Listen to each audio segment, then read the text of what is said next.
మీరు చూస్తున్న ఈ ప్రదేశము కపెర్నహూమ్ అండి. గలిలయ సముద్రపు ఒడ్డున ఈ కపెర్నహూమ్ ఉంది.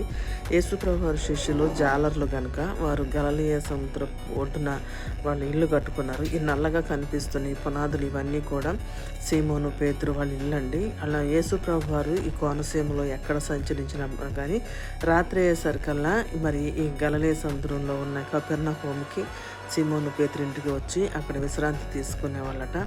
మీరు చూస్తున్నది ఇదంతా కూడా వాళ్ళు పేదవాళ్ళు గనక వాళ్ళు నల్లటి రాళ్లతోటి ఆ దినాల్లో మరి వాళ్ళు ఇల్లు కట్టుకునేవాళ్ళట పేదవాళ్ళు. మీరు చూస్తున్న ఇది పైన పేతురు అత్త ఇల్లు అండి. ఇంటి పైన చర్చి కట్టారనమాట.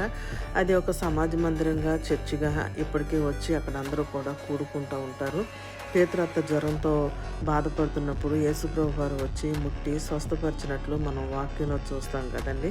ఆ సీమోను, పేతురు ఇల్లేనండి. ఇదంతా కూడా గలిలయ సముద్రపు ఒడ్డున ఉందండి కపెర్నహూము.